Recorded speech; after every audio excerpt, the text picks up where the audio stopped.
luz y la esperanza. Ya son las 6 de la tarde. Muchas gracias por asistir. Mi nombre es Mauricio Medinaceli. Y en principio, para dar inicio a este foro, quiero ceder la palabra a Flavio, quien tuvo la gentileza de acompañarnos en este primer evento. Y después yo daré algunas instrucciones de cómo se operativizará. Muchas gracias. Adelante, Flavio, por favor. Muchas gracias, Mauricio. Realmente me da muchísimo gusto inaugurar este ciclo de charlas preparadas por el Departamento de Economía. Este es un viejo desafío de Mauricio, aún antes de ser director del Departamento de Economía. Alguna vez lo hemos comentado, esta famosa grieta que existe en nuestra sociedad, que es tan compleja frente a esa grieta, frente a esa postura tan opuesta, tan firme, tan fuerte, creo que la academia tiene no solo la posibilidad de poder dar algunas luces para poder mirar más bien hacia adelante, y creo que también no solo tiene esa posibilidad, sino más bien la responsabilidad de actuar de esta manera ante la sociedad. Entonces, simplemente con esta pequeña reflexión, yo doy la bienvenida a todos quienes nos acompañan y les agradezco por acompañarnos y dejo el evento en manos de Mauricio, director del Departamento de Economía. Muchas gracias, Flavio. Bien, como lo dijo Flavio,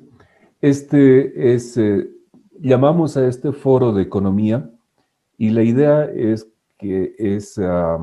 crear puentes de encuentro en una sociedad como la boliviana, donde la mitad, digamos, está al frente de la otra mitad. Entonces, yo considero que el Departamento de Economía puede construir este puente de diálogo, de entendimiento, de encuentro entre nosotros y utilizando los instrumentos que nos da la ciencia económica, que son básicamente estadísticos, generalmente de lógica económica, podamos hallar un lenguaje común y que nos permita analizar la política pública, generalmente boliviana, para para proponer algunas soluciones. Este proyecto lo elaboro con Alejandro Mercado, que es un buen amigo y profesor del Departamento de Economía, y decidimos hacerlo en 3 fases, ¿no? La primera fase es una fase, yo diría, interna, donde los expositores y los comentaristas serán la gente del departamento, pero que no quita que otras personas puedan asistir y eventualmente hacer preguntas, ya sea a través del Facebook o Live o del chat del Zoom a los expositores, pero es un debate casi dentro del departamento. En una segunda fase, quiero en 2 o 3 meses abrir esto a otros invitados. El desafío es invitar a otras universidades para charlar estos temas. Y la tercera fase, el sueño, es que podamos tener un programa de televisión en Católica TV, donde tengamos este tipo de foro, hagamos, qué sé yo, debates. Entonces, yo comienzo estas charlas, pero después los profesores del departamento están invitados a dar esta charla. ¿Y cómo se va a operativizar esto? Es muy sencillo. Yo comienzo con la exposición que ustedes ven en pantalla. Después le doy la palabra a Alejandro para que él haga algún comentario y después ya está abierto el foro para otras preguntas que tengan ustedes, ya sea a través del chat o ya sea, digamos, pueden hablar o pedir la palabra. Bien, entonces comienzo esto. Este es un documento que lo hice el año pasado bajo el auspicio del PNUD. Por eso ahí puse el logo del PNUD. Y el desafío era analizar la política pública boliviana básicamente los bonos y subsidios que dio el gobierno el año pasado como instrumento de mitigación del COVID. Lo que el PNUD quería saber es cuál era el impacto, si quiere, microeconómico de todos estos bonos que hizo, que aprobó el gobierno y que aún ahora siguen vigentes sobre las familias. Entonces la respuesta es básicamente qué tan progresivo es esto. Y le pongo ahí public policy porque política pública quiero entenderla no como politics, que sería en inglés, sino policy, que se refiere a las acciones del gobierno para intentar modificar la economía. Entonces ahí podemos pasar a la siguiente filmina, por favor. Maticé un poco esta presentación con algunos datos macro que creo que pueden dar un contexto muy interesante. Entonces, aquí tenemos el crecimiento del PIB al primer semestre del año pasado y como vemos, los sectores más golpeados por el COVID han sido la construcción, con una caída del 50% del Producto Interno Bruto, o sea, mortal.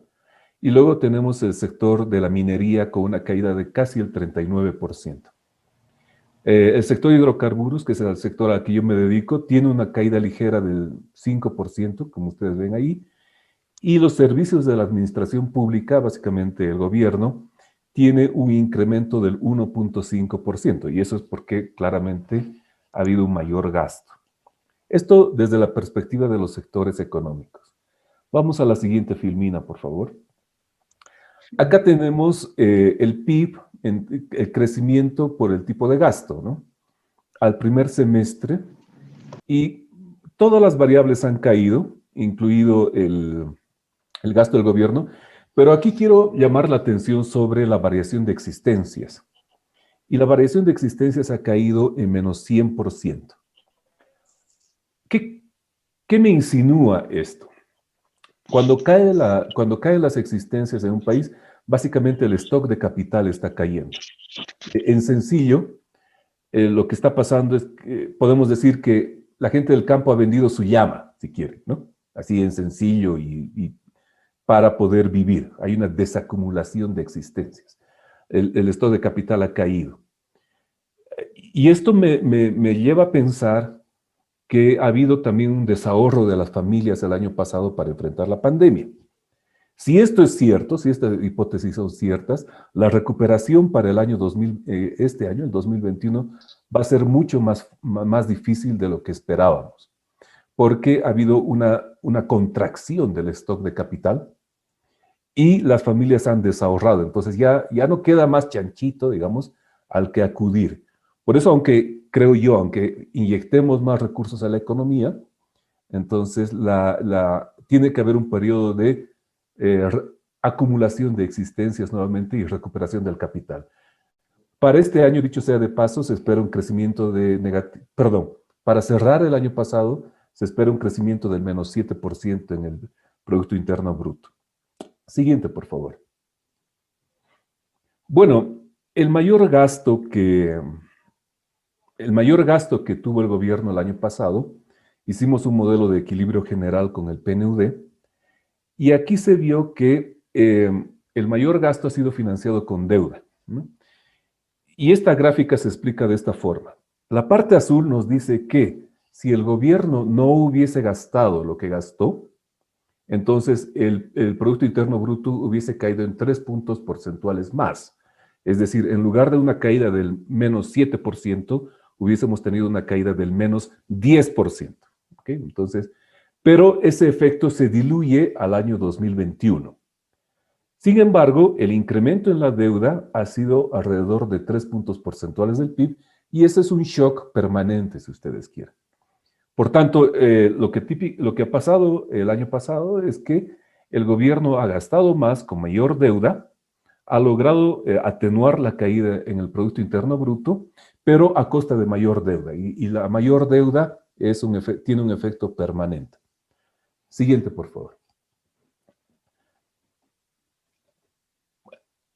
Ok, entonces aquí cuando yo doy la filmina anterior me dicen, y bueno, ¿cuánto más deuda puede tener el gobierno? ¿No? Esa es la pregunta que me hace mucha gente. Porque el actual ministro de Economía dijo que sí va a acudir a más deuda para generar el crecimiento este año y el próximo año. Entonces, ante ese escenario, la pregunta es, bueno, ¿cuánto más nos podemos endeudar? Y recordando a mi viejo amigo José Luis Sevia, hace 20 años atrás, con él hablábamos y decíamos, es interesante como algunos papers en economía nos dicen que endeudarse no es malo siempre y cuando sea sostenible, ¿no? Y yo le añadiría, endeudarse no es malo siempre y cuando esa deuda sirva para gasto eficiente del gobierno. Y voy a dar un ejemplo después que comente esta cifra. Fíjense, este indicador que vemos ahí es la deuda externa sobre el Producto Nacional Bruto. En sencillo, ¿qué porcentaje del ingreso cada país destina a deuda? Sí, correcto. Para todo el mundo, estos son datos del Banco Mundial. Y el promedio a nivel mundial es 52%, es decir, la mitad del ingreso de todos los países, la deuda significa la mitad del ingreso a nivel mundial. A nivel Latinoamérica estamos en el orden del 40%, y a nivel Bolivia, que ustedes ven ahí el punto amarillo, estamos en el 36%. Entonces, estos datos insinúan que hay un espacio para mayor endeudamiento. Y parece que esa es la decisión del gobierno actual de generar más deuda. Ahora bien, yo quizás no me hago problema con mayor deuda. Lo que sí me hago problema es con mayor deuda que se gaste de forma ineficiente. Entonces, ¿cuál sería la propuesta que yo tengo acá? Es que si esta deuda puede ayudar a mejorar las instituciones, para que estas instituciones permitan que el sector privado absorba la mano de obra que el sector público no puede tener, entonces bienvenido. En sencillo, estoy hablando de ventanillas únicas de exportación, estoy hablando de ventanillas únicas para el sector turismo, es decir, destrabar toda la maraña institucional que tiene el país para fomentar la inversión privada. ¿Y por qué creo que la inversión privada es un actor clave en este momento? Porque justamente el sector público ya no puede absorber la mano de obra que lo hacía hace 5 o 6 años atrás, cuando el precio del petróleo estaba en el orden de $100 el barril.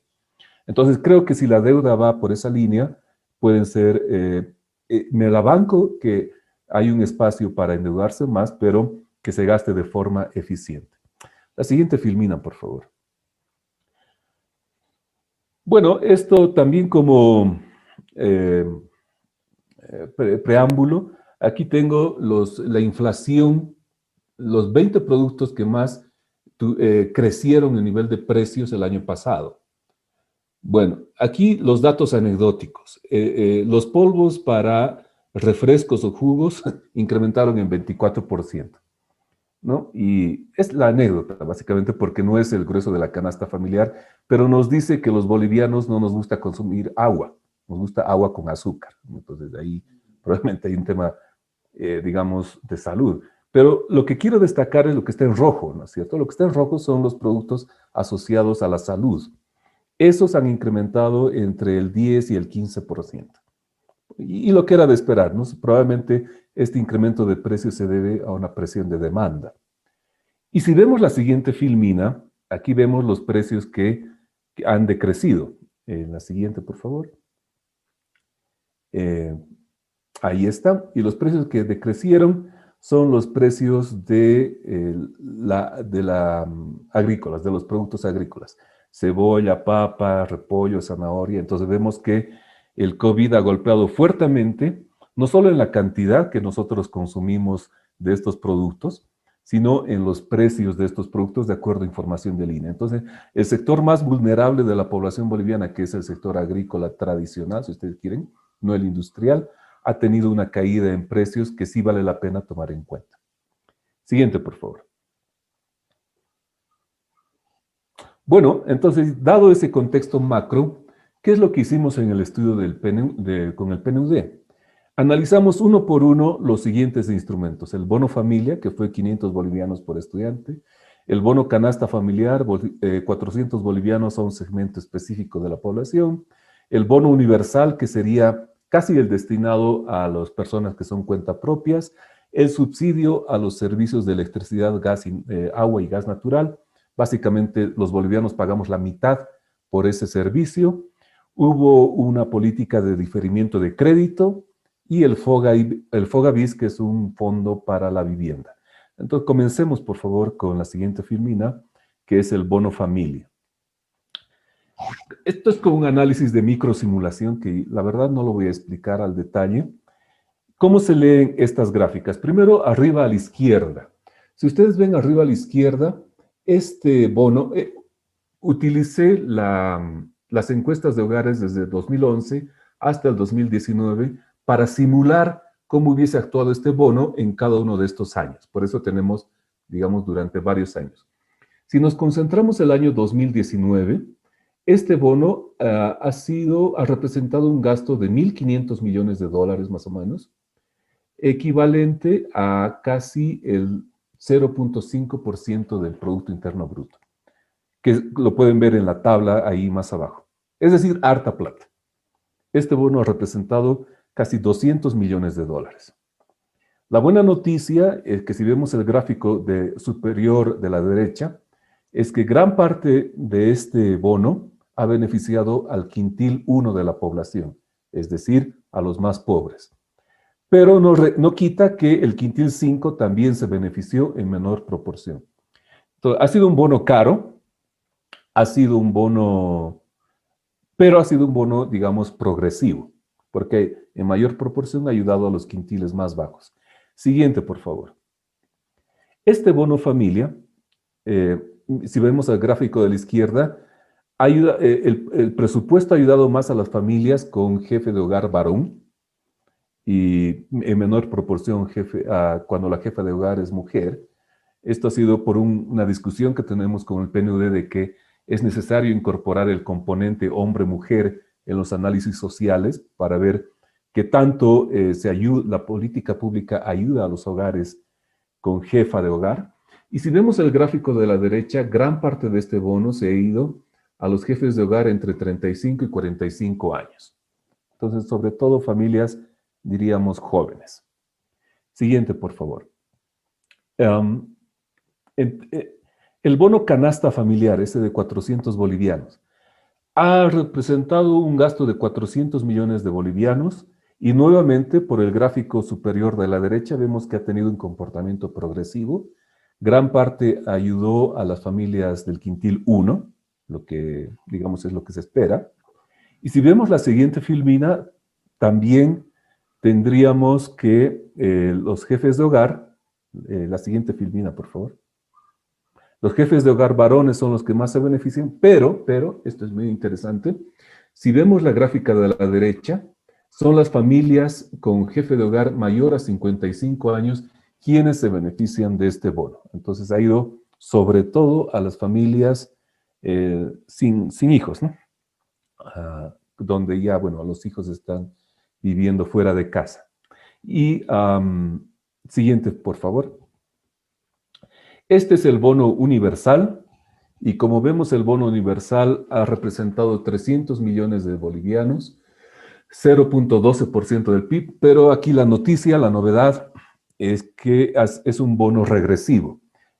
Si vemos el gráfico de la derecha arriba, gran parte del presupuesto de este bono ha beneficiado al quintil 5, es decir, al quintil más rico de la población. Y si vemos la siguiente filmina, tenemos todavía el comportamiento de que se beneficia a los hombres y a las personas de entre 45 y 55 años, pero como ustedes pueden ver hay una tendencia creciente. Y aquí lo que quiero destacar es lo siguiente. Este bono universal ha tratado de beneficiar sobre todo a los cuentapropias. Y los cuentapropias de los quintiles altos de ingreso han ido creciendo en los últimos años. Por eso hay una tendencia creciente. En simple, ¿qué es lo que quiero decir acá? Que parece que muchos profesionales que no pudieron conseguir trabajo en el sector público los últimos 10 años, se volvieron profesionales independientes y cuentapropias, y ese segmento de la población, digamos, ha crecido. Y a ellos, en algún sentido, ha beneficiado este bono. Siguiente, por favor. Acá tenemos el peor, desde mi perspectiva, y los que me conocen saben por qué digo esto, la peor de las políticas, porque es el subsidio adicional que se le da al consumo de electricidad, agua y gas natural. Si vemos arriba a la derecha, vemos que de estos tres componentes, el subsidio a la electricidad es el que se comió el 70%. De los 800 millones de bolivianos, casi 100 millones de dólares que reportó este bono.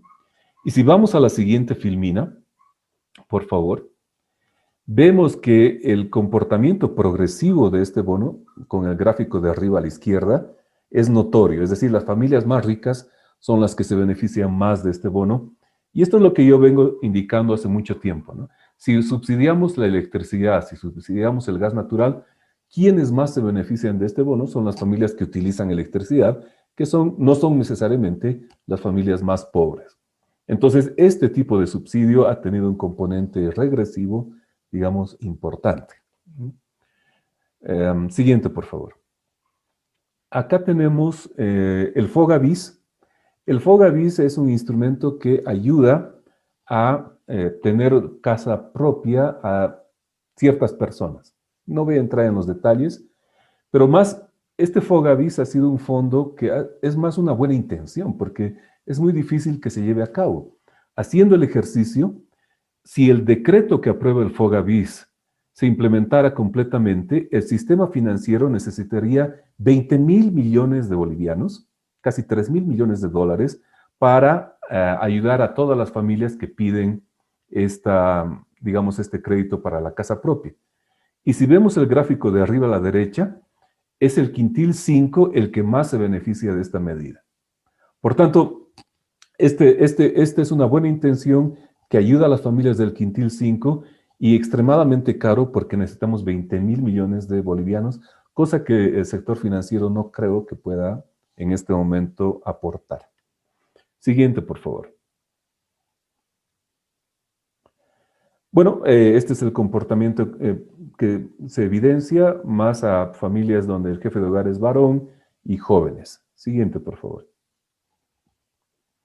En términos de todo lo que se hizo el año pasado, estos bonos, estos subsidios han significado 3.000 millones de bolivianos, más o menos, que es 1.11% del PIB. No es de ninguna forma poco dinero. Hay una ligera tendencia progresiva, es decir, la gente pobre se ha beneficiado de esto, con un alto costo fiscal y con mayor deuda, ciertamente, porque como vimos en la parte macro, esto significó un incremento de la deuda del 3%. Y bueno, esos son los datos. 3.000 millones de bolivianos se gastaron en estos bonos y que se diluyeron muy rápidamente. Esa digamos, es la pena, porque fueron medidas que duraron a lo mucho 3 meses, ¿no? Siguiente, por favor.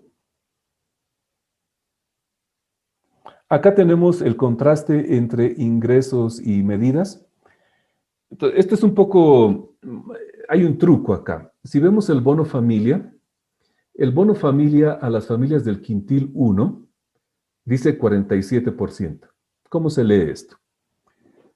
Que el bono que dio el gobierno representó el 47% del ingreso que recibía esa familia ese mes. Es decir, a las familias pobres les ayudó mucho, ¿no? Y a las familias ricas solo les significó el 2%. Entonces, en verde tenemos aquellos bonos progresivos y en rojo tenemos las medidas, digamos, regresivas. En total, sí se ha ayudado, digamos, en un buen porcentaje a las familias, digamos, del quintil 1 y 2. Siguiente, por favor. Bueno, esta es la gráfica que nos dice que si juntamos todos los bonos y todos los subsidios, ese mes, solo ese mes, las familias del quintil 1 han podido recuperar el ingreso perdido por la pandemia, pero lastimosamente solo ese mes, cuando se entregó el bono. El resto de los 10 meses de la pandemia, pues cayó a cero. Entonces, si podríamos darle una figura a esto, sería un gran costo fiscal, una enorme ayuda del gobierno que sirvió para un mes y después se diluyó. Entonces, eso quizás nos debería llamar a la reflexión para ver todo este debate que ahora surge entre entrar o no nuevamente a una pandemia, a un lockdown, a una cuarentena rígida o una más flexible, ¿no?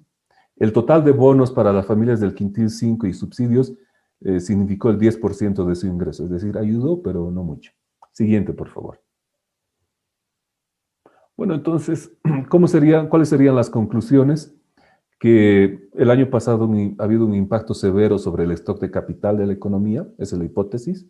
Y la otra hipótesis es que las familias han desahorrado para enfrentar la pandemia, lo que nos lleva a pensar que este año la recuperación va a ser más difícil.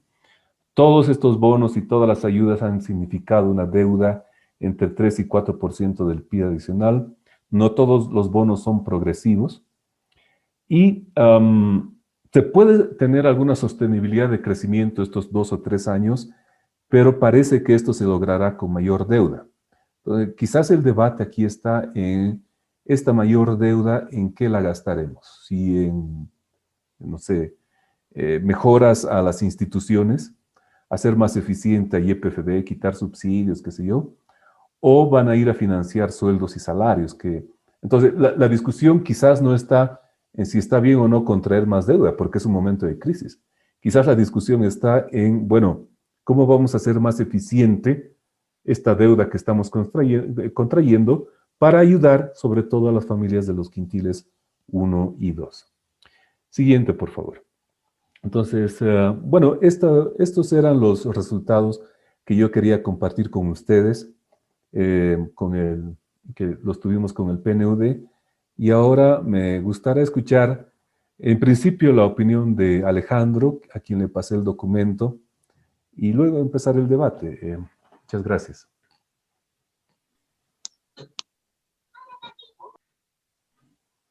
Gracias, Mauricio, y muy buenas tardes a nuestro director de la carrera, a nuestro rector regional, a Flavio, un saludo, y a todos los colegas que están.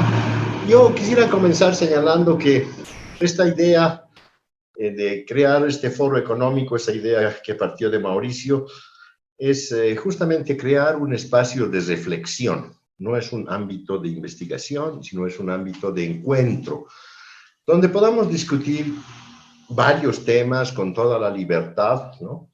Y como decía Mauricio, pensamos hacerlo en 3 fases. Una primera fase un poco interna con los docentes de la carrera, después ampliar en una segunda fase a profesores de otras carreras también, porque es bueno escuchar las opiniones de los abogados o de los ingenieros, sociólogos, etcétera, que están vinculados a estos temas. Y posteriormente abrir, incluso con algunos invitados especiales que puedan hacer algunas exposiciones. Y lo interesante de esta idea es de que no solamente es poder ponernos en contacto e intercambiar entre nosotros algunas ideas, sino que sirva como una ventana de la universidad hacia afuera. Y es por esa razón que Mauricio decía, esto se va a grabar, lo vamos a colgar en nuestra página web para que todas aquellas personas que tengan interés puedan verlo. Y en su momento, si es posible, esperemos que sí que sea posible, poder subir estos programas a la televisión. Entonces, de tal manera que la gente vea qué es la carrera de economía y sea un incentivo para que también sea una especie de marketing para tener nuevos estudiantes. Y esencialmente tener la presencia de la opinión de los docentes de la Católica en el ámbito nacional. Entonces yo creo que es una excelente idea. Estamos empezando hoy con Mauricio y aprovecho la oportunidad, con la venia de nuestro director de la carrera, de invitar a todos nuestros colegas, cualquiera de ustedes que quiera exponer un tema, el tema es abierto.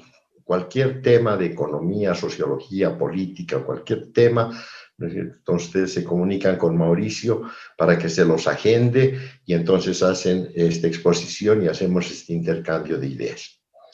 Muy bien, respecto al trabajo que presenta Mauricio, estuve revisando sus datos y quisiera poner una opinión general sobre el tema. Cuando un hogar, cualquiera de nuestros hogares, sufre, uno de nuestros miembros del hogar sufre un accidente o tiene un problema de salud, ¿cierto? Seguramente en ese momento vamos a gastar nuestros ahorros. Vamos a sacar nuestros ahorros, nuestros ahorritos que teníamos para emergencias y los vamos a gastar en cubrir este accidente o una enfermedad complicada de algunos miembros de la familia. Y si no nos alcanza, seguramente vamos a recurrir a amigos y nos vamos a prestar dinero. Seguramente vamos a vender, si nos falta dinero para poder enfrentar esta situación, vamos a vender pues nuestro auto, nuestro televisor, nuestro refrigerador, lo que sea, porque tenemos que enfrentar una situación crítica en el hogar. Un accidente, una persona que está muy delicada, y evidentemente estos son costos, ¿no? Sin embargo, no nos fijamos en los costos. No creo que después de pasada la emergencia, supongamos que se enfermó el papá, una cosa de esas, y una vez que lo hemos salvado, le dije, pucha, nos has costado un montón de plata, mira, por tu culpa, ya no tengo auto, mis ahorros se han perdido y debo a mis amigos un montón. No, ¿cierto? Ese es un gasto necesario. Ese es un gasto necesario. O sea, realmente uno no se fija en los gastos, en los costos, ¿no es cierto? Sino en el resultado positivo que se ha podido encontrar. Entonces, no me preocupa mucho que hayamos gastado, porque era una pandemia, era una crisis, era como una enfermedad. Entonces, teníamos que gastar. Para eso son los ahorros, para eso son los amigos, para que nos presten, ¿cierto? Para eso hay que sacrificarse. Hay que vender la llama, como decía Mauricio, para salvar la situación de crisis. Pero lo interesante es de que el resultado ha sido positivo. El resultado ha sido positivo porque si vemos, la mayor parte de estos bonos implementados durante la anterior gestión de gobierno, esto vale la pena subrayar, durante la anterior gestión de gobierno, han sido positivos porque la mayor parte son progresivos, es decir, han ayudado fundamentalmente a las familias más pobres en general, ¿cierto? Ahora, evidentemente, se ha filtrado hacia algunas familias ricas, lo cual es imposible de controlar. Es exactamente igual que esa enfermedad que nos da, ese accidente que tenemos en la casa y hemos tenido que gastar en medicamentos y demás. Y seguramente algo de ese dinero se ha llevado a algún médico famoso de esos que nos ha cobrado un ojo de la cara, ¿cierto? Pero bueno, así es, ¿no? O en la clínica que han sido unos piratas y nos han cobrado un montón de dinero, pero así es. Entonces se va a filtrar, pero el resultado en términos generales, como veíamos en los datos que nos muestra Mauricio, por ejemplo, el bono familiar, si no estoy equivocado, incrementó los ingresos de los hogares en 47%. O sea, realmente es la mitad de su ingreso recibieron por estos bonos. Lo sentí personalmente con una empleada que teníamos, ¿no es cierto? Entonces recibía y estaba muy feliz, les servía muchísimo ese dinero. Entonces, yo creo que hay que fijarse en eso. Y cierro con solamente que, evidentemente,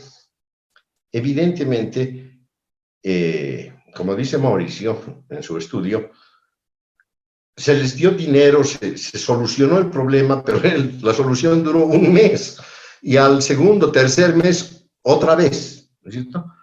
Pero bueno, nadie sabía cuánto iba a durar esta pandemia.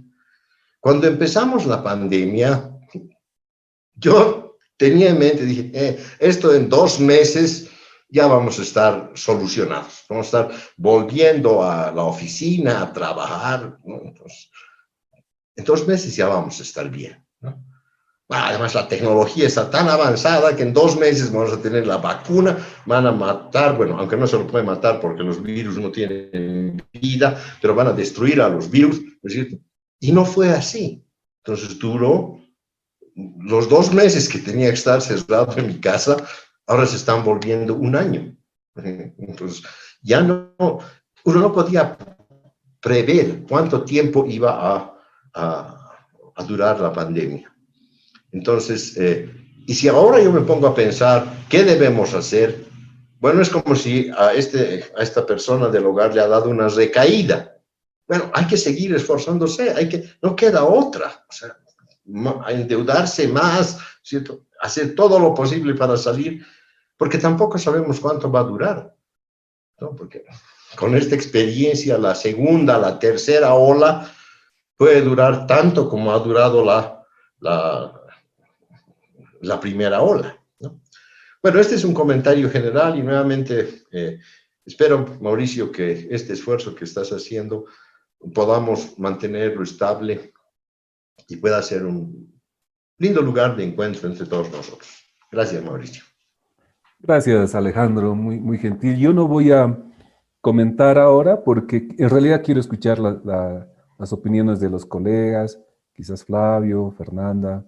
Dicho sea de paso ahora con Fernanda, que trabaja en el ISEC, tenemos un logo conjunto, de tal suerte que, bueno, estamos tratando de apoyarnos el uno al otro.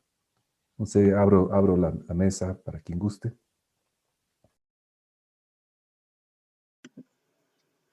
Tal vez tomo la palabra. Y no, yo también quiero felicitar a Mauricio por este espacio, por abrir este espacio. Yo creo que es un espacio muy importante de discusión, de reflexión sobre temas centrales que enfrentamos en el país, en la región, en el mundo, y es un espacio también de encuentro, ¿no? Entre todos y para también que conozcamos y tengamos la oportunidad de este debate entre nosotros y a futuro también abrir para otros participantes. Así que felicidades.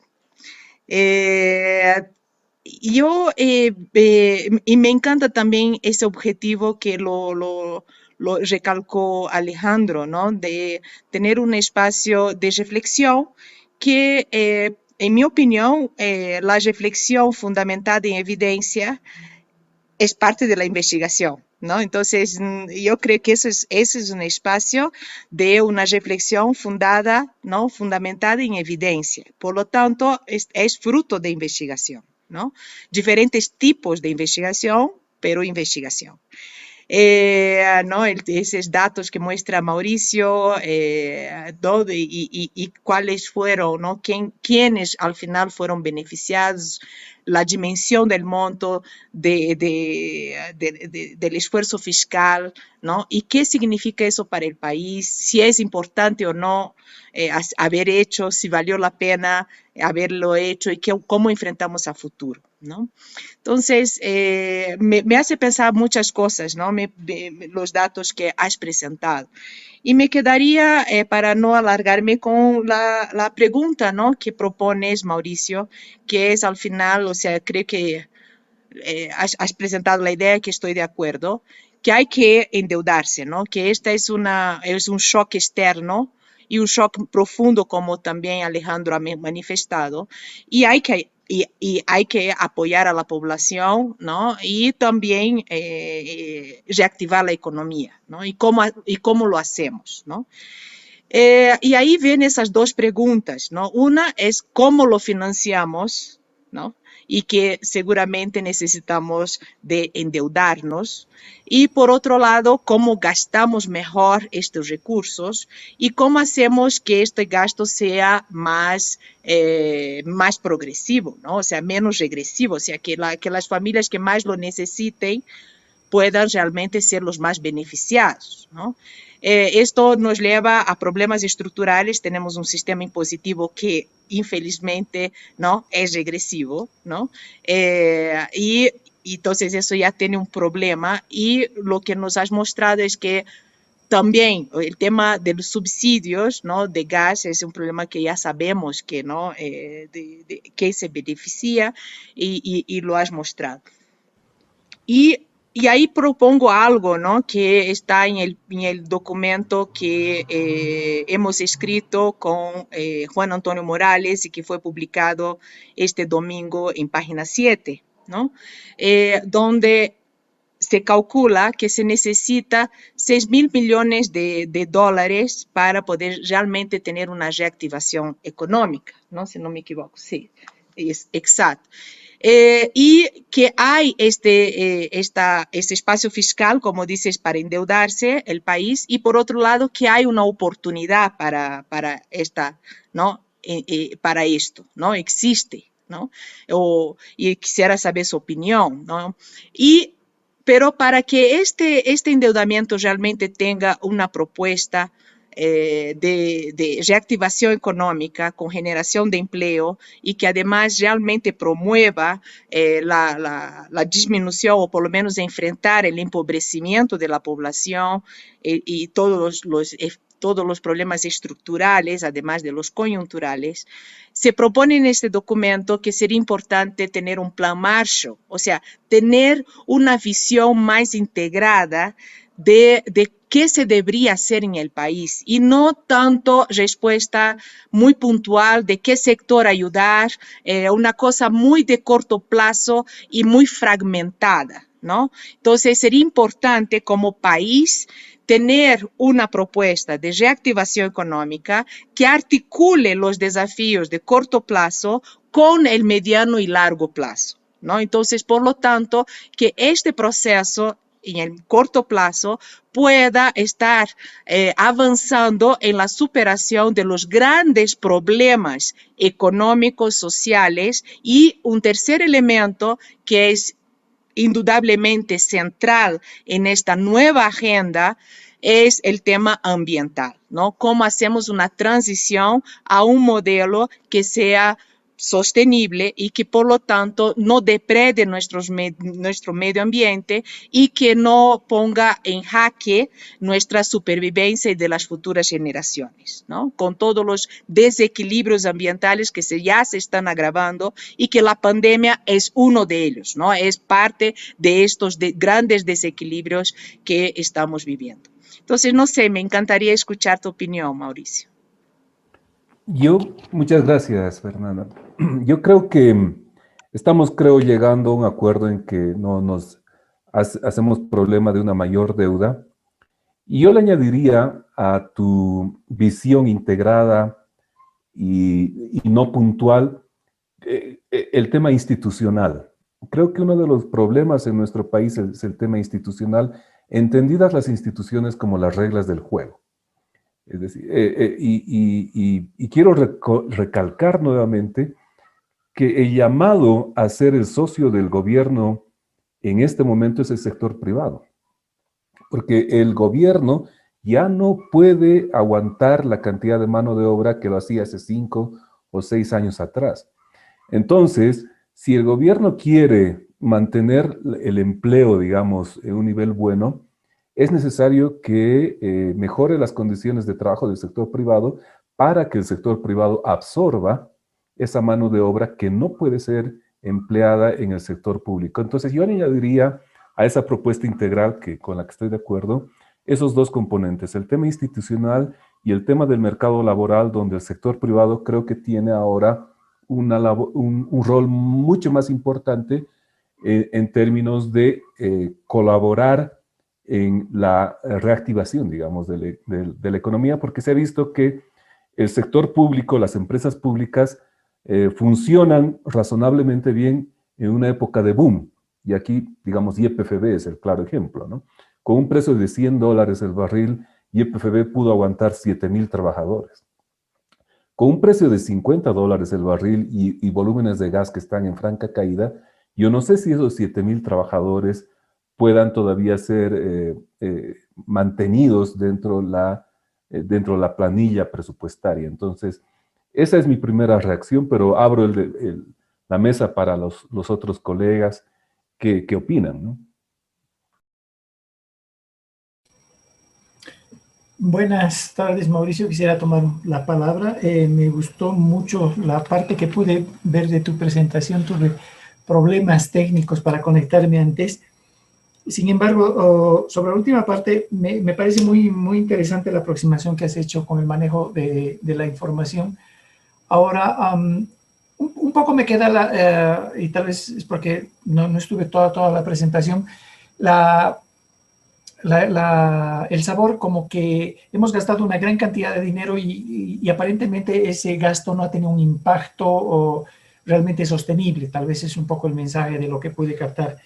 Sin embargo, hay que observar que este gran gasto, esta inyección de recursos que ha tenido la economía, dadas las características de una economía con un sector informal tan grande como el que tenemos, ha ayudado a mantener cierta dinamicidad. Es decir, porque ¿qué es lo que la gente ha hecho con esos bonos? Los ha gastado, se ha ido al consumo. Y ese consumo ha generado que otras actividades mantengan un cierto ritmo aún durante la pandemia. Ahora, obviamente, ese efecto multiplicador va a tener, es limitado, va a tener una cierta duración. Y yo pienso que en la psiquis del ciudadano de a pie está la necesidad de que se vayan replicando la lógica esta de bonos y transferencias, ¿no? Y eso puede ser un tanto, si bien va a mantener la actividad económica durante un tiempo más, puede ser tener a la economía con respirador, ¿no? En algún momento no va a haber para oxígeno, etcétera, y la economía va a necesitar una cirugía mayor. Ahora, estoy muy de acuerdo en lo que tú dices. Acá el gran protagonista tiene que ser el sector privado. Sin embargo, para involucrar al sector privado tienes que generar condiciones, y la principal condición que tienes que generar es la de institucionalidad. Porque si las reglas no se aclaran, no se sinceran, en ese aspecto el empresario privado promedio no va a querer aumentar su inversión. ¿Y esto por qué? Porque estamos frente a una situación en la cual está creciendo tu endeudamiento. Una visión bien ortodoxa dirían, no, pero como porcentaje del PIB todavía es una cifra manejable. Sí y no. Sí y no. Porque si bien ese es un indicador importante de qué grados de libertad tienes para manejar esa deuda, el tema es de que esa deuda tarde o temprano la tienes que financiar. Y ¿cuáles son ahorita tus posibilidades de financiar mayor deuda? Obviamente la forma más sana sería con endeudamiento interno, pero gran parte de tu comprador de deuda son las AFPs. Y las AFPs van a enfrentar posiblemente un problema de restricción de recursos si se aprueba la devolución del 15% de los aportes. Entonces, necesariamente eso te va a generar en pensar otras fuentes de financiamiento. Acudir al Banco Central, tú sabes que eso está muy, muy limitado por el efecto inflacionario que pueda tener, ¿no? Es decir, en la medida en la cual el banco esté comprando deuda, todavía tú tienes unos grados de libertad hasta que los precios comienzan a darse cuenta de que hay demasiada liquidez en la economía. Y lo impensable sería un endeudamiento externo, es decir, en moneda extranjera, porque eso te va a reducir grados de libertad a tu política cambiaria, que dicho sea de paso es otro de los temas que rápidamente tiene que estar agendado, porque ha habido una importante reducción desde hace bastante tiempo, más o menos desde el 2014, una importante reducción del volumen de las reservas.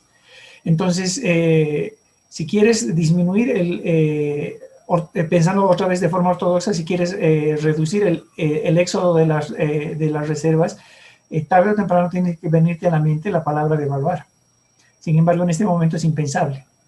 Es impensable hacerlo. Sin embargo, tienes el problema de que estás perdiendo aún reservas y si te endeudas más en moneda extranjera, te atas cada vez más fuerte el nudo para no poder llevar a cabo una devaluación más adelante.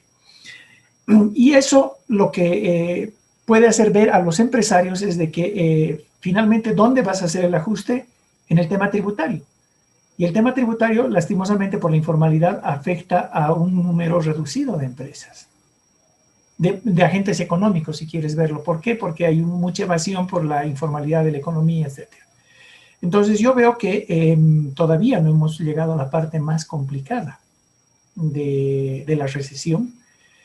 Y el tema es de que hay que buscar espacios no solamente creativos, no solamente que, como menciona Fernanda con mucha razón, tomen en cuenta el impacto ambiental que puedan tener, porque me imagino que dentro de la agenda de muchos empresarios del Oriente está en aumentar la frontera agrícola a costa de deforestar un poco más todavía, y ese es un tema que hay que estar, es decir, al final del día, si quieres mayor participación del sector privado, tienes que hacer concesiones. Y yo no sé, y eso es entrar a otro terreno, si en este momento el Estado está en condiciones de generar ese acuerdo con el sector privado. Porque por ahí se ha dejado entrever de que dentro de lo que tienen planeado en términos de la política económica es reactivar otras empresas públicas. Yo no sé si eso es, digamos, trasladar esa gente supernumeraria, de yacimientos a estas otras empresas públicas, porque en la historia reciente tenemos evidencia de que tampoco han funcionado bien las empresas en poder del sector público. Entonces, yo pienso que la coyuntura, y no solamente la coyuntura, el escenario de mediano plazo está bastante complicado, ¿no? Y eso abre el pie, digamos, a que tal vez se puedan profundizar en algunas... yo, lastimosamente, como macroeconomista, tengo una visión un poco siempre cruda sobre lo que sospecho que pueda venir. Sin embargo, no es razón para decir, bueno, es decir, no hay que utilizar cierto tipo de medidas, sino que yo pienso que y en eso coincido mucho con lo que dice Fernanda, hay que establecer una agenda que involucra a una gran cantidad de actores, sin tomar en cuenta de que yo creo que en el futuro otro de los frentes que se ha abierto en las dificultades económicas para el gobierno ha sido cómo vas a gestionar lo que queda, lo que resta de la pandemia en términos del costo que está representando para el sistema sanitario. Es decir, el acabar con la pandemia no solamente va a ser seguir comprando vacunas y tratar el mismo hecho de vacunar es costoso, y después la pandemia ha revelado las grandes carencias desde insumos hasta infraestructura para la atención, obviamente, de una situación que nadie en el mundo se la tenía pensada, pero yo pienso que va a quedar una cicatriz muy fuerte en la psiquis de la gente de que tanto como este año fue una pandemia, en el futuro podemos tener pandemia por otro tipo de patógeno, ¿no? Entonces tienes que prepararte a enfrentar las siguientes crisis sanitarias con mejor infraestructura, y eso también es costoso, ¿no? Entonces todas esas presiones son las que están en la mesa y hay que tratar de resolver de una forma creativa. Muchas gracias. Gracias, querido Javier. Bueno, aquí quiero destacar que tenemos 36 participantes, la mayoría economistas, entonces, si a alguien hay que preguntar, es a los que están acá, porque realmente esto hemos estudiado los últimos 10, 20 años de nuestra vida. Y de aquí es de donde tendrían que salir estas soluciones. Por eso yo no voy a extenderme mucho, me gusta más dar la palabra. Por favor, siéntanse en la libertad de hablar y nada, adelante. Hola, ¿qué tal? ¿Me escuchan? No. Hola, perfecto. Bueno, primero un saludo a todos. Veo a muchos amigos, conocidos, Pablo Mendieta, Fernanda, Alejandro Mercado. Es realmente un gusto estar con ustedes y muchas felicidades a Mauricio. Yo quisiera decir algo sobre la deuda. A mí la verdad me parece que esto de endeudarnos no ha sido la mejor salida, ¿no? El tema de la pandemia es evidentemente un shock externo, nos llega el virus de afuera, pero es un shock que afecta a la oferta, El problema es que no podemos juntarnos a trabajar, la gente no puede ir a la fábrica, no puede ir a la tienda, no puede llegar a la oficina, no podemos producir. Y si no podemos producir, si no podemos generar ingreso, entonces el consumo cae. Pero no es al revés. Entonces, la solución que viene por la deuda es una solución que ataca a la demanda, porque le damos bonos a diestra y siniestra. Creo que nos hemos acabado ya de nombres que le podemos dar a los bonos, ¿no? Es el bono familia, el bono este. Pero estamos atacando a la demanda cuando el shock es de oferta. Entonces, eso es muy preocupante. Cuando Alejandro hacía la similitud entre una familia que pasa por un problema, por una desgracia en el hogar y con la economía, pues no es tan así, ¿no? Porque la familia, cuando obviamente una familia tiene un problema, el resto de la sociedad está produciendo, pues sí, endeudarse viene bien, porque al final del día tienes de dónde comprar. Es decir, ese endeudamiento te va a facilitar comprar los medicamentos, porque el resto de la sociedad está produciendo. En este caso, toda la sociedad dejó de producir. Entonces, si nosotros nos endeudamos, pero no rescatamos al sector productivo, al shock de oferta, entonces no vamos a lograr muchos resultados con la deuda. Y de hecho, Mauricio lo pone muy bien. Si ha sido un gasto enorme de plata que nos ha servido un mes, ¿no? Entonces, ahí es mi primer problema. Y el segundo problema viene por el lado de los incentivos. Los gobiernos no tienen los incentivos ni la información para gastar esa plata adecuadamente. Los que tienen los incentivos y la información son los ciudadanos, ¿no? Porque los ciudadanos saben dónde le aprieta el zapato. Entonces, cuando los gobiernos empiezan a decir, vamos a meter un bono acá, vamos a subsidiar la electricidad, vamos a hacer esto, lo hacen con incentivos políticos y sin la información que se debería tener. Entonces, ahí tienes otro grado de ineficiencia cuando empezamos a rescatar la demanda, ¿no? Y además tienes obviamente los incentivos de regulatory capture, que al final del día, en el futuro, nos acostumbramos a que tenemos bonos, entonces todos los sectores salen con los bonos. A mí me encantaba esto porque yo lo ponía en Twitter, salía cada vez en el periódico, que cada día era un titular, ¿no? Que ahora los maestros piden bonos, que ahora los zapateros piden bonos, los payasos, ¿se acuerdan que salieron los payasitos a pedir? Todos pedían bonos, porque eso se llama regulatory capture, o sea, tienes los incentivos de que si el gobierno va a empezar a repartir a partir de deuda, pues cada sector va a empezar a pedir. Y entonces eso es muy peligroso porque crea incentivos perversos en el futuro. Entonces, tienes muchos lados por los cuales vas a generar ineficiencia cuando generas esta deuda. Lo de si tendrían que ser progresivo, regresivo, eso siempre me ha preocupado a mí. ¿Por qué no hacerlo flat? Es decir, que todo el mundo pague el mismo porcentaje o que a todo el mundo le llegue el mismo porcentaje. Probablemente las familias que tienen más plata sean las que más empleo puedan lograr generar. Entonces, si es regresivo o progresivo, definirlo ex ante como algo bueno, sin ver los resultados, tampoco me parece. Y al final del día, lo que estaba diciendo Mauricio, también Javier Borges, sobre la institucionalidad es tremendamente importante. Si tenemos un país que está endeudado al 35% con deuda externa, pero si se acuerdan, Beatriz Muriel sacó un artículo en página 7 donde calculaba la deuda externa más la interna, ya estamos llegando al 65%, entonces ya se pone de castaño oscuro. Y si tenemos un país que se ha endeudado tremendamente y que en algún minuto hay que pagar esa deuda, porque esto de la teoría monetaria moderna no nos va a rescatar, o sea, esto se va a tener que pagar, entonces tenemos empresarios que están viviendo en un environment, en un contexto en que saben que en algún momento sus impuestos van a subir porque es la única forma de pagar esa deuda.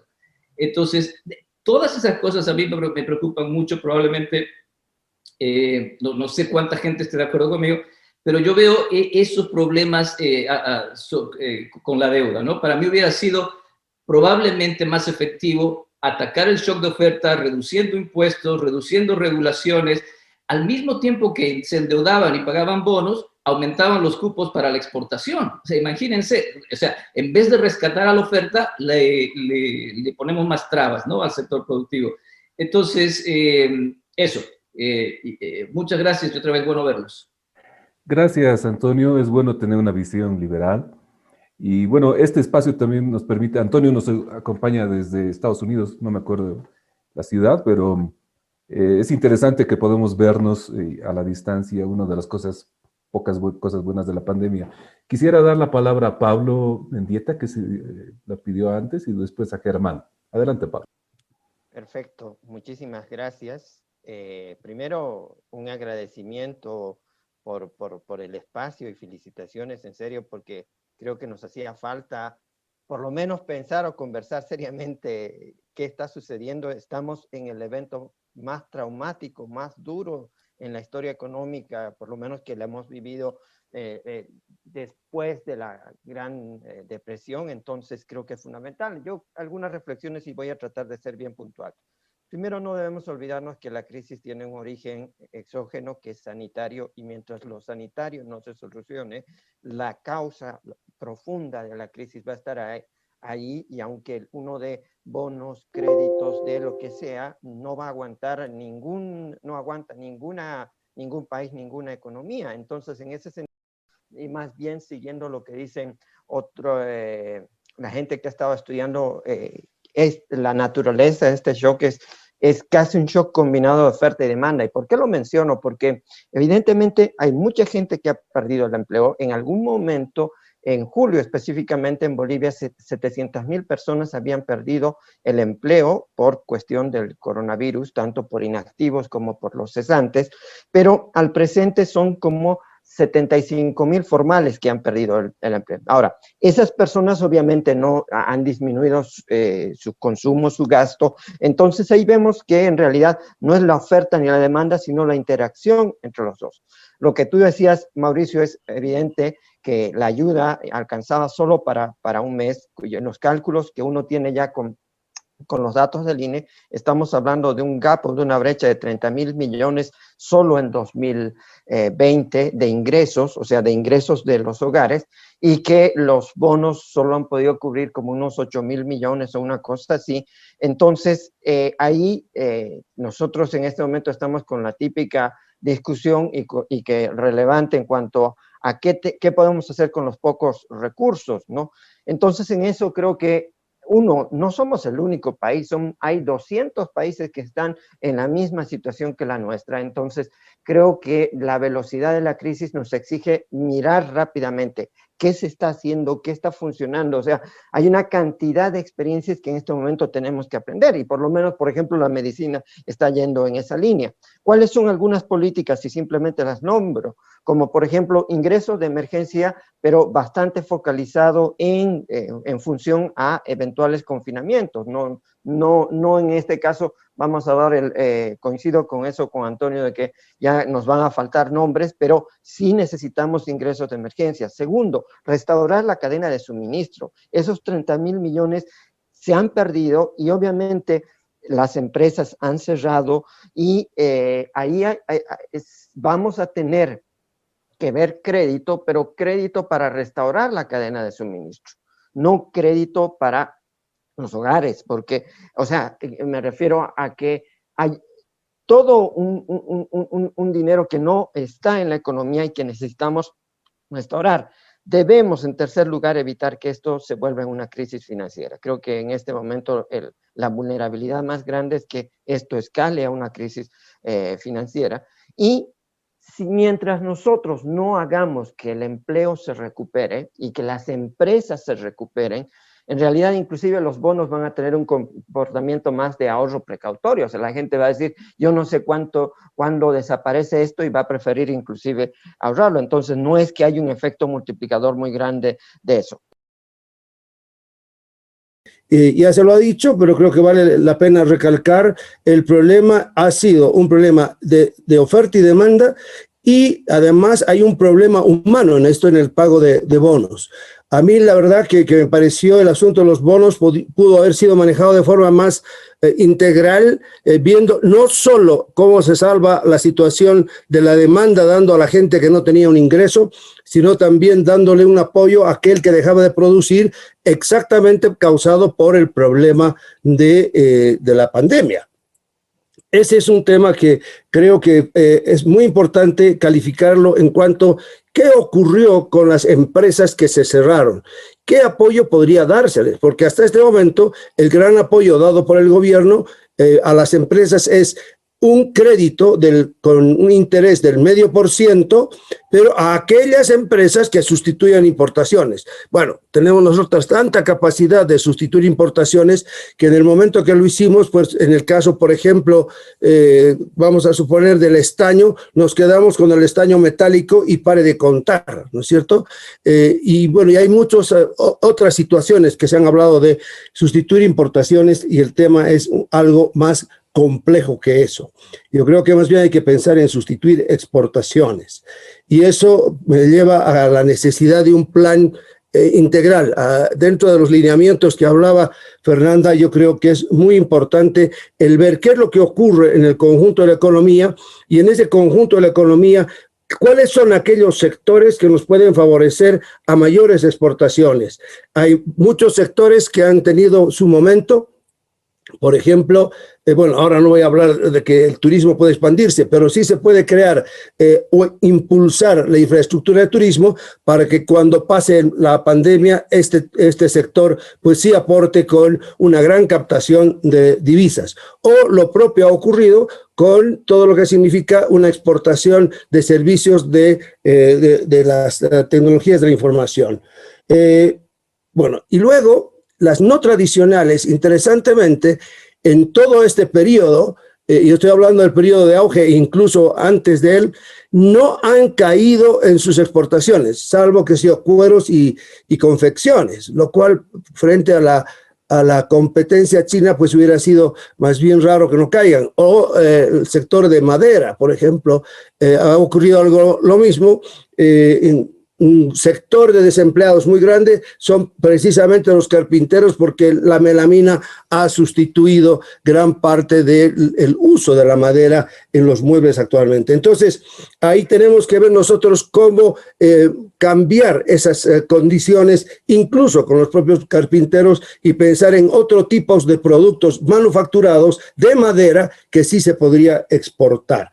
Ahora, el otro tema que se ha tocado, que me parece que es muy importante, es, bueno, ¿aumentamos o no aumentamos el déficit? A mí me parece la única manera de hacer algo en este momento, porque la otra forma que se piensa muchas veces es, y algo que insinuaba, porque no lo dijo claramente Javier, es, bueno, metámosle nomás la devaluación. Y ahí sí yo creo que sería el llanto y el crujir de dientes, porque va a ser un tema de un shock demasiado duro a una economía que ha dejado de estar dolarizada, que utiliza la moneda nacional, y esto significaría pues un shock tanto en los precios como en los créditos que han sido tomados, si bien en bolivianos, con toda certeza una modificación del tipo de cambio llevaría también a una mayor dolarización y, por supuesto, dolarización de las deudas. Entonces, finalmente, yo creo que la austeridad no es el mejor camino. El pensar en que debemos disminuir, por ejemplo, los empleados públicos, el número de empleados públicos. Se ha hecho una medida ahora de quitarles el sueldo, han bajado el sueldo a todos los empleados públicos. Y bueno, es una medida buena esa, dadas las circunstancias. Lo que va a hacer es disminuir la demanda agregada. Pero, lógicamente, disminuir la demanda agregada cuando no le estás dando un empuje a la oferta agregada, pues parecería que es positivo. Sin embargo, veamos la tasa de inflación. La tasa de inflación en este momento no es que sea tan baja, no significa que sea una cosa buena.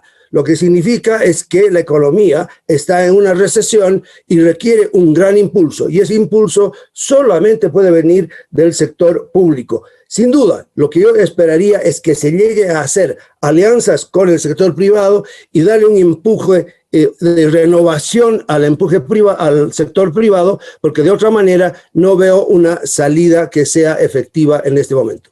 Eso es todo, y muchas gracias, Mauricio. Gracias a usted, doctor, muy interesante como siempre. ¿Hay alguien más que quiera comentar algo al respecto de todos estos temas?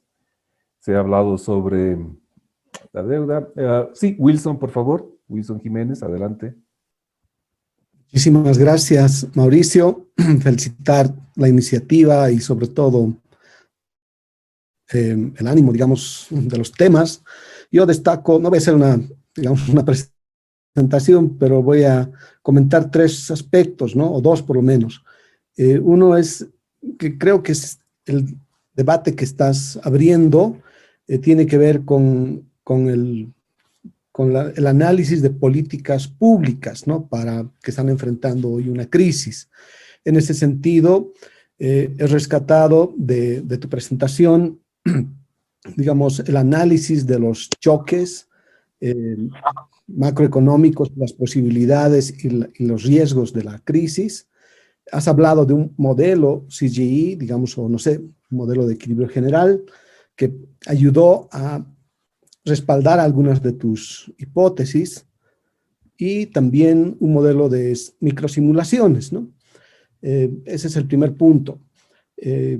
Al respecto, en este último microsimulaciones, en mayo o junio del año pasado, nosotros también hicimos un pequeño ejercicio donde simulamos el choque, digamos, cuánto perdían los hogares y luego cuánto se reponían parcialmente con los bonos, haciendo también simulaciones en percentiles y logramos algunas conclusiones un tanto similares a las que has destacado, ¿no? Entonces es interesante poner los puntos alrededor de cuánto estás mitigando y si eso beneficia o no como una incidencia distributiva.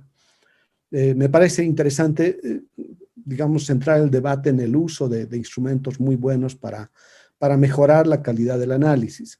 Lo segundo, estoy escuchando muchísimo, digamos, muchas preguntas de investigación que están planteando todos los comentaristas y muchas hipótesis que me dan la impresión de que son una demanda impresionante por más investigación y por ponerle quizás, digamos, de manera más formal sobre las relaciones causales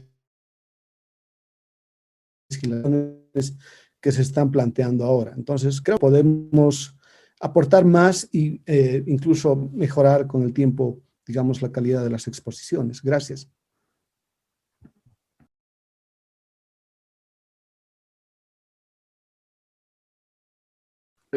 Ok, gracias, Wilson. Veo que estás con el micrófono apagado. Bueno. Sí, gracias, gracias. Solo eso. Y felicidades nuevamente. Gracias. Perfecto. Alejandro levantó la mano. Adelante, Alejandro, por favor. Yo quisiera insistir en lo siguiente. Y voy a insistir en algo que es remar en contra de la corriente, por las cosas que he escuchado, ¿no? Pero es bueno ser el que rema siempre contra la corriente, ¿ya? Estamos viviendo una crisis muy difícil, ¿no? Y si en este momento me dicen, ¿cómo vamos a solucionar el empleo? ¿Cómo vamos a solucionar la estructura económica? ¿Cómo vamos a solucionar el medio ambiente? Les digo, estamos en crisis, ¿no? Lo que tenemos que solucionar es que cada día se están muriendo 50 personas. Eso es lo que tenemos que solucionar. Y son 50 personas que son personas, que tienen sus hijos, que tienen sus padres, ¿no? Entonces, que es un tremendo dolor para las familias, ¿no? Tenemos que solucionar el tema de que el anterior gobierno ha entrado al programa COVAX para que nos puedan proporcionar las vacunas. Y teóricamente, en este mes de febrero van a llegar las vacunas Pfizer. Y las vacunas Pfizer tienen que estar conservadas en unos conservantes a menos 80 grados centígrados. Y tienen que tener una cadena de frío para llegar al lugar donde se van a hacer vacunar. ¿Y cómo estamos manejando las vacunas rusas? Las vacunas rusas, que no necesitan esa cadena de frío tan complicada, las estamos manejando en camiones de pollos Copacabana, ¿no? Entonces, vamos a ser capaces, ¿no?, de comprar esos equipos de refrigeración, de esa cadena de frío, para poder utilizar estas 9,000 vacunas que piensan llegar de Pfizer, ¿no? Entonces, evidentemente, yo entiendo que hay muchísimos problemas, ¿no?, pero cuando estamos en situaciones de crisis, hay que enfrentar la crisis, ¿no? Vuelvo al ejemplo del hogar. Se enfermó una persona del hogar. Pucha, te enfermo. Sí, pero también aprovecharemos el momento para arreglar la casa. No voy a arreglar la casa ahora, ¿no? Primero salvaré a la persona que está con problemas y después veré cómo arreglo la casa, ¿no? Me parece muy loable que como economistas, digamos, tenemos que tener una visión integral, solucionar nuestra visión de largo plazo, pero en este momento, mi opinión personal totalmente es que debemos pensar en cómo hacer frente a esta crisis específica, porque se están muriendo cada día decenas de personas. Y un comentario fuera de este tema es, Mauricio, lo que tú señalaste es, fuera del tema, es de que este tema lo van a grabar y lo van a poner en la página web. Yo creo que en este momento ya es inoportuno, ya vamos a terminar dentro de unos minutos, pero deberíamos pensar en que no se va a ver bien cuando alguien entre a la página a ver si todos nosotros tenemos nuestro micrófono apagado y solamente aparecen unas letritas, ¿cierto? Entonces, creo que se vería mejor, ¿no?, si todos los participantes tienen su cámara prendida. Perdón, no era su micrófono, su cámara prendida, ¿no? Porque ahí se nota la participación de las personas.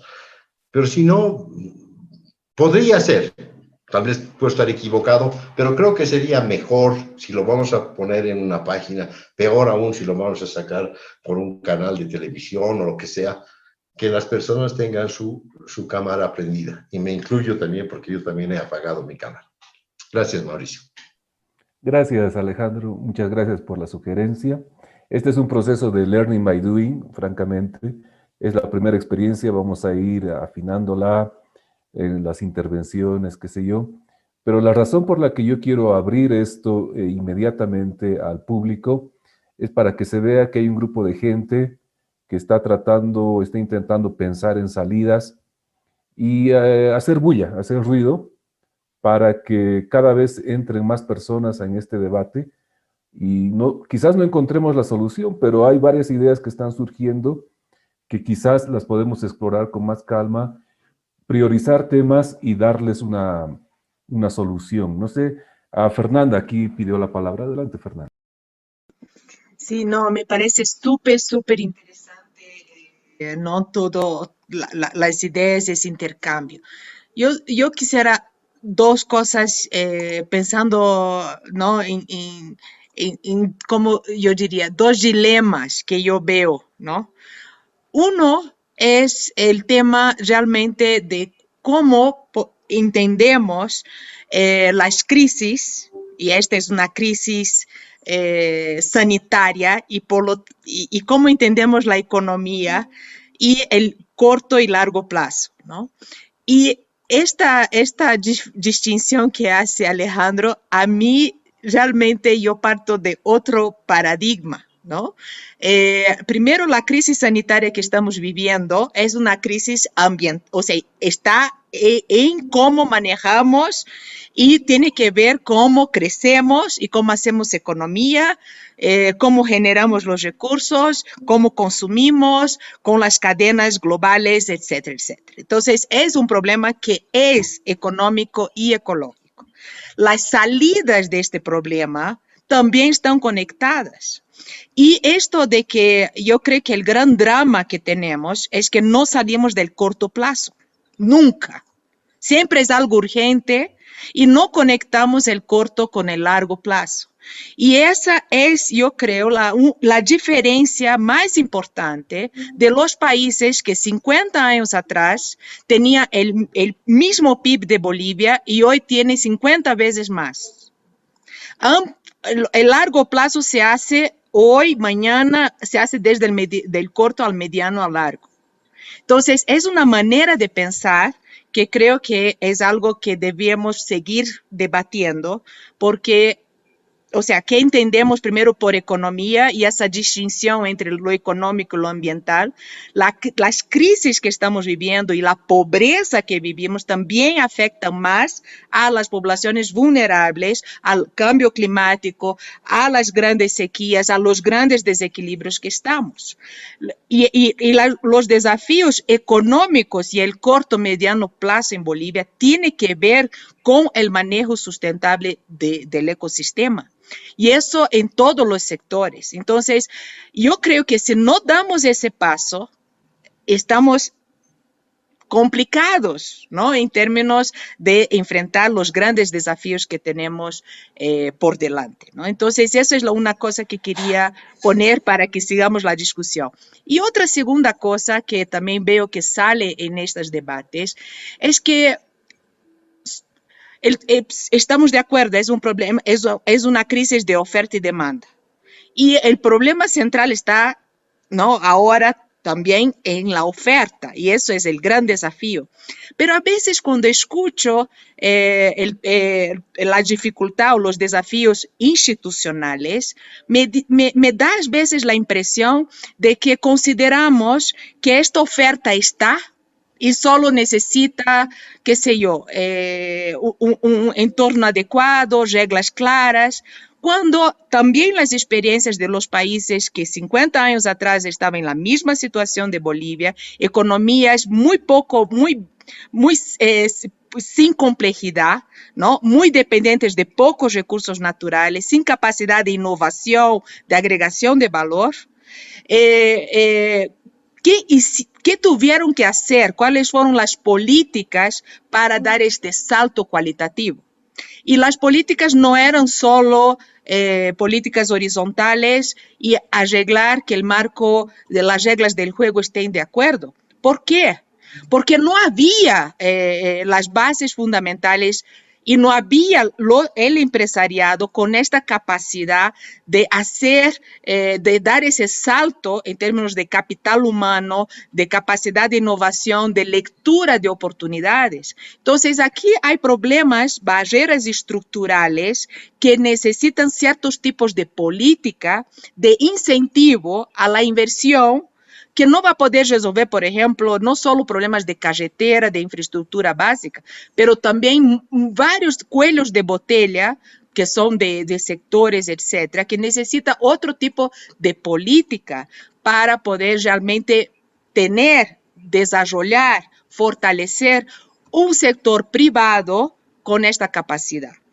Y finalmente, otro tema central es que a veces también creo que hay una discusión, que cuando hablamos de sector privado, pareciera que también solo tenemos un tipo de empresa, un tipo de relación laboral, ¿no? Cuando sabemos que no es así. O sea, hay una multiplicidad de formas de ser empresa privada y formas de trabajo que hoy en el país es muy pujante, como también en Europa, como Estados Unidos, hay varios nombres para eso, y que también es importante pensar en esa diversidad para el diseño de políticas públicas de incentivo y de relación público-privado. Entonces, el rol del Estado para poder incentivar esa empresa, la iniciativa privada, que también estoy de acuerdo que tiene un rol central, es mucho más complejo y creo que ahí están los desafíos para pensar.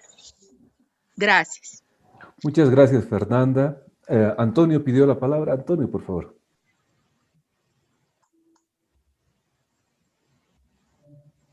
Está sin micrófono, maestro. Toño, está sin micrófono. Mil perdones, no sería Zoom, sino no me olvido de mi micrófono. Un par de cositas muy rápidas. Primero empiezo con Fernanda. Es cierto, estructurar o incentivar el mecanismo privado es tremendamente complejo, pero yo creo que Fernanda y yo vamos a estar de acuerdo en que sin seguridad jurídica, sin protección a los derechos de propiedad, con impuestos muy altos, con regulaciones muy fuertes en el mercado laboral, no importa cuánto te metas a tratar de incentivar un sector o el otro, va a ser tremendamente difícil desarrollar ese ambiente, ese ambiente en el que las empresas se pueden desarrollar. Es tremendamente complejo y no pongo en duda que probablemente en algunos sectores el Estado pueda hacer algunas cosas, ¿no? Pero sin este marco general va a ser muy difícil. Y el otro problema es que cuando uno empieza a ver qué sector se puede apoyar y qué sector no se debe apoyar, entras al prevendalismo, al regulatory capture, te empiezan a hacer los lobbies y se vuelve muy peligroso. Entonces, yo entiendo lo que quiere decir Fernanda, pero yo creo que probablemente podríamos empezar en este marco general que definitivamente Bolivia no lo tiene, ¿no? Y sobre lo que decía Alejandro se preocupa de la crisis y es cierto, la gente se está muriendo, 50 personas, 70 personas al día. ¿Cómo hacemos para que eso deje de pasar o por lo menos disminuya? Bueno, pues una de las cosas otra vez que estamos aprendiendo, sobre todo en Bolivia y en otros países, es que mientras más se mete el Estado a tratar de ayudar o de regular las cosas, peor nos va. Fíjense lo que se hace en Bolivia. En Bolivia lo que se hace es se controla los precios a las farmacias de todos estos medicamentos. Entonces sacan una lista y van de farmacia en farmacia a ver si no se suben por encima de esos precios. Nosotros hemos aprendido y les enseñamos a nuestros estudiantes en el primer curso de economía. Si tú regulas los precios y no dejas que esos precios lleguen a su equilibrio, lo que vas a generar es desabastecimiento y mercados negros. Y tal cual como libro de texto, en Bolivia tenemos mercados negros, en Facebook, en WhatsApp, la gente ofreciendo estas cosas a precios más elevados. Mientras más se meta el gobierno a tratar de hacer estas cosas, menos nos ayuda. Tendríamos que desregular, nos regulan las clínicas privadas, por lo tanto tenemos desabastecimiento en las clínicas privadas, nos regulan las farmacias, pasa lo mismo, tenemos mercados negros, y lo que habría que hacer ahora con las vacunas es dejar que las farmacias y el sector privado se involucren en la repartición de vacunas, que las compren y las vendan donde se pueda vender, ¿no? Aquí se venden hasta en los supermercados. Entonces el sector privado va a llegar mucho más rápido a la gente que teniendo un estado burocrático pesado, que no tiene las formas que tiene que utilizar, como todos nos hemos reído, los carros de pollos, porque no tiene otra. Entonces dejemos que el sector privado lo haga. Y yo creo que esa es una lección importantísima que podría disminuir o acelerar la solución que yo entiendo y estoy completamente contigo. Ver que se mueren 70 personas cada día es realmente un horror. Gracias, Antonio. Bueno, yo creo que tocas dos temas centrales para el futuro, para el debate inmediato futuro, que es el mercado laboral, las regulaciones que tenemos y los incentivos que damos. El segundo, abrir la discusión a la posición que dice que hay que regular precios. Creo que uno de los desafíos de este foro es no solamente predicar entre conversos, uno de los desafíos es contrastar las ideas en el marco de, digamos, el análisis empírico con otras posiciones, con posiciones que dicen de una mayor intervención del Estado. Hay que escuchar, hay que debatir y hay que sacar algo en limpio. Creo que de esa confrontación de ideas, para mí, uno de los problemas de la década de los 90 es que planes perfectos no calaron en la gente porque nunca los entendieron. Entonces, si algo nos está enseñando la economía cognitiva hoy en día es que la política pública también tiene que ser sencilla y tiene que tener un alcance mayor para que después en su implementación no se caiga. Alejandro, por favor. Bien, yo quisiera reaccionar muy rápidamente a lo que dice Antonio, con la siguiente información. Y la vacuna de Pfizer estaba lista a las 2 semanas, a los 15 días que se había descubierto el genoma del virus. Y por las intervenciones del gobierno, de la OMS y toda la burocracia, recién después de 8 meses, la vacuna fue autorizada. Y la vacuna que se hizo, que estaba a los 15 días, no ha cambiado nada. Es la misma vacuna, de acuerdo con los científicos de Pfizer, es la misma que se está poniendo. Si no se hubieran metido los gobiernos, si hubiera sido más libre, si no hubiera habido tantas regulaciones, tanta burocracia, hubiéramos tenido la vacuna hace varios meses y se hubieran salvado miles, millones, miles por lo menos de vidas. Y en este tema de la vacuna, el hecho de que primero hay que poner a estos, después a estos que son más vulnerables, no, yo estoy totalmente de acuerdo. La vacuna debería ser libre, ponerla al mercado, y el que puede pagar la vacuna, el que puede pagar la vacuna Pfizer, se compra Pfizer, el que quiere AstraZeneca, se compra AstraZeneca, y eso generaría un incentivo para que traigan más vacunas, para que compren sistemas de refrigeración, y seguramente tendríamos las vacunas, todos nosotros ya las tendríamos, ¿cierto? Y podríamos ir a comprarlas en cualquier farmacia. Entonces, yo en ese sentido es mi comentario respecto a lo que dice Antonio. Gracias, No Alejandro. lo dudes, Alejandro. Ok. ¿Hay alguien más que quiera comentar algo al respecto?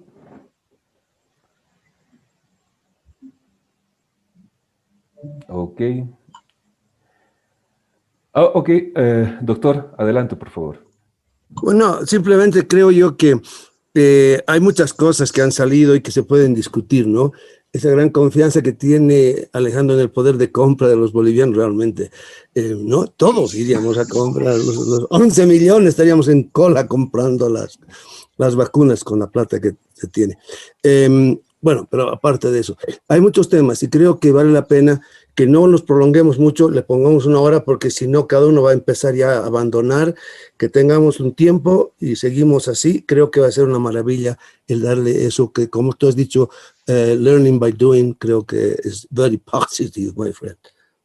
Gracias, doctor. Sí, yo ya estaba por cerrar esto. Vamos a poner un límite de tiempo, ciertamente. No sé si Flavio quiere cerrar con algunas palabras el foro y ahí lo damos por concluido. Muchas gracias, Mauricio. Gracias a todos los participantes. Realmente, qué lindo poder abrir este espacio.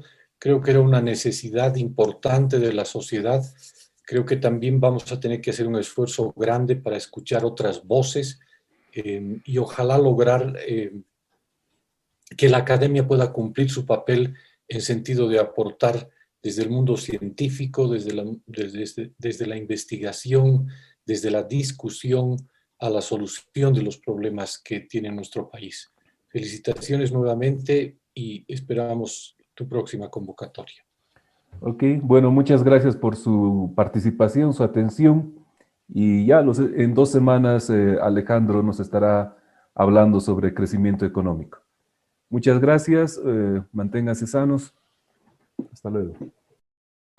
La Católica es tu universidad, construyendo el camino de la luz y la verdad. La Católica es tu universidad.